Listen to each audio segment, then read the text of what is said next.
नमस्कार, मैं शंभू कुमार सिंह और आप देख रहे हैं नेशनल 10। हो सकता है आप लोग सो गए हों, हो सकता है आप लोग अभी जगे न हों, लेकिन इस देश के 97% लोगों को नींद नहीं आनी चाहिए। क्या मनुस्मृति का दौर लौट आया है? क्या इस देश में जो उनको शूद्र और अछूत बना के रखा गया, जिनको थोड़े बहुत अधिकार अंग्रेजों के समय मिले और जिन लोगों को बाबा साहब ने संविधान में अधिकार दिया, दरअसल वैदिक व्यवस्था में, मनुवादी व्यवस्था में शूद्रों अछूतों को संपत्ति का अधिकार नहीं था। ध्यान दीजिएगा, शूद्रों अछूतों को संपत्ति का अधिकार नहीं था। क्या लालू यादव शूद्र हैं इसलिए उनके घर पर रेड पड़ रहा है? इस देश में सोचिए 24 लोग के यहां छापेमारी होती है। एजेंसी का कहना है कि 1 करोड़ रुपए मिले हैं। आज तक की वेबसाइट पे खबर देख रहा हूं कि जो लालू यादव जी की जो बहू हैं, जो प्रेग्नेंट हैं, वो बेहोश हो गई हैं, अस्पताल में हैं। आप कल्पना कीजिए, सोचिए, क्या ये पॉलिटिकल वेंडेटा नहीं है? और ये सब कुछ कांग्रेस का किया धारा है, कांग्रेस का पाप है जिसको बीजेपी आगे बढ़ा रही है। इस देश में धार्मिक हिंसा का मात्र 120 साल का इतिहास है। इस देश में धार्मिक हिंसा का मात्र 120 साल का इतिहास है, जिसमें कांग्रेस को बने हुए लगभग 100 साल हो गए हैं, लेकिन कांग्रेस ने कभी इस पर काम नहीं किया। आजादी के बाद कांग्रेस ने कभी भी संविधान को स्पिरिट नहीं बनाया। बाबा साहब को इस्तीफा देना पड़ा। मनुवाद का बहुत महीन रूप से कांग्रेस काम करती रही और अब आरएसएस और बीजेपी उसको खुलेआम कर रही है। सोचिए, जिन लोगों का इस्तेमाल धार्मिक हिंसा में किया जा रहा है, उसी समाज से आने वाले लालू यादव हो या मायावती जी हो या मुलायम सिंह यादव हो, हेमंत सोरेन हो, शिबू सोरेन हो, चाहे स्टालिन हो, तमाम दलित पिछड़े आदिवासियों के घर पर रेड पड़ रहे हैं। यहां तक कि धर्म विशेष की बात करें, चाहे सिख समाज हो चाहे मुस्लिम समाज हो, वहां भी जो आज धार्मिक हिंसा के शिकार हो रहे हैं वो ओबीसी के लोग हैं, वो एससी लोग हैं, वो एसटी लोग हैं। सब जगह जिनको जाति व्यवस्था में नीचे रखा गया, उनको तबाह बर्बाद किया जा रहा है। क्या इस देश में तमाम शहरों में संपत्ति किनकी है? तमाम बड़े बड़े बिजनेस किनके? सब दूध के धुले हैं। यह बिल्कुल विशुद्ध रूप से पॉलिटिकल वेंडेटा है जो कांग्रेस ने शुरू किया, उसको बीजेपी आगे बढ़ा रही है, आरएसएस आगे बढ़ा रही है। सोचिए, दिन भर टीवी पर कैरेक्टर असोसिएशन चल रहा है। दरअसल नीतीश कुमार बीजेपी से अलग हुए हैं, आरजेडी के साथ गठबंधन में है। अखिलेश यादव, स्टालिन, तेजस्वी यादव, इन सब की करीबी बढ़ रही है। हेमंत सोरेन की तो आदिवासी नेता, शेड्यूल कास्ट नेता चंद्रशेखर रावण भी उसमें शामिल हैं। ये तमाम लोग, सोचिए, इस देश में एससी एसटी ओबीसी हैं आप, तो आप संपत्ति नहीं रख सकते हैं, आप राजनीति नहीं कर सकते हैं, आप पत्रकारिता नहीं कर सकते हैं। तरह तरह से आपको टॉर्चर किया जाएगा।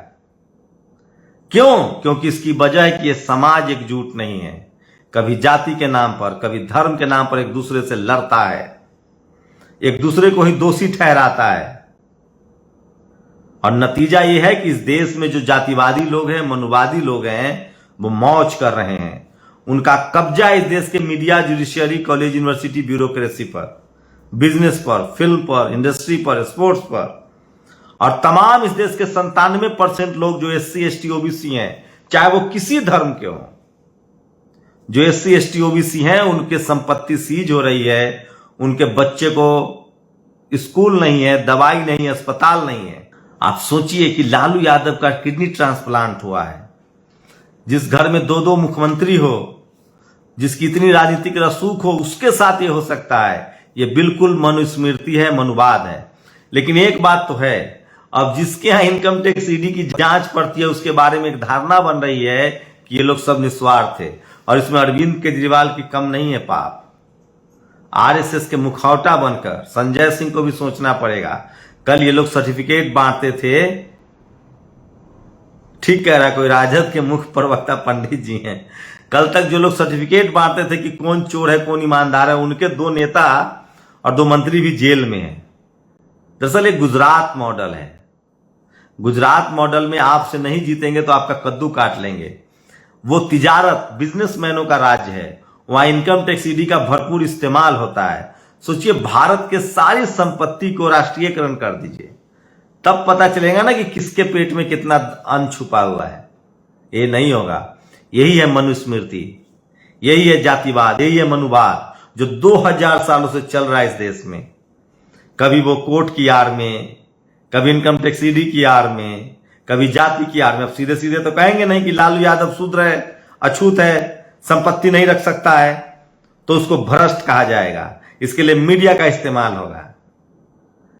अरे सब इस देश के सारे धन्ना सेठों की संपत्ति जांच कर लीजिए ना। इस देश में शहरों पर कब्जा किसका है, जमीन किसकी है, सारे व्यापार किसके हैं, तब पता चल जाएगा इस देश का एससी एसटी ओबीसी खेल से गायब है। चाहे वो किसी धर्म का हो, अगर वो एससी कैटेगरी में है, एसटी कैटेगरी में है, ओबीसी कैटेगरी में है, या वो किसान जाति से है, तो वो पूरे खेल से बाहर है। इस देश में 3% लोगों के पास 97% संसाधन है, और उसमें हर धर्म के ऊपर वाले लोग बैठे हुए हैं। 3% लोगों के पास 97% संसाधन है, और 97% लोगों के पास मात्र 3% संसाधन है, और उसमें कोई मायावती जी हो, कोई अखिलेश यादव हो, कोई तेजस्वी यादव हो, कोई आजम खान हो, तो उसको सराह दिया जाता है। इस देश में जाति के नाम पर लड़ने वाले, धर्म के नाम पर लड़ने वाले, संभल जाइए, इस देश को बर्बाद किया जा रहा है। तो सोचिए आप कि क्या लगता है आप लोगों को कि लालू यादव पर भ्रष्टाचार की वजह से कार्रवाई हो रही है, या उनसे राजनीतिक बदला लिया जा रहा है? आजम खान पर भ्रष्टाचार की वजह से कार्रवाई हुई या बदला लिया जा रहा है? हेमंत सोरेन, शिबू सोरेन, मायावती जी, अखिलेश, तमाम बहुजन नेताओं के साथ ये होता है, बहुजन समाज के साथ। और इसकी वजह यह है कि इस देश के 97% लोग अशिक्षित हैं और जाति और धर्म में बटे हुए हैं। बाबा साहब का जो सपना था, उन्होंने जो हमें एससी एसटी ओबीसी कहा है, किसान जातियां हैं, जब इन लोगों में चेतना नहीं आएगी तब तक वो इसी तरह से शोषण के शिकार होते रहेंगे। और मीडिया में वो ताकत है, टीवी अखबार में वो ताकत है कि वो जो लोग शोषक हैं उनको कल्याणकारी, और जिनका शोषण हो रहा है उनको, जिनका जो शोषक है उनको कल्याणकारी, और जिनका शोषण हो रहा है उसको विनाशकारी साबित कर दे।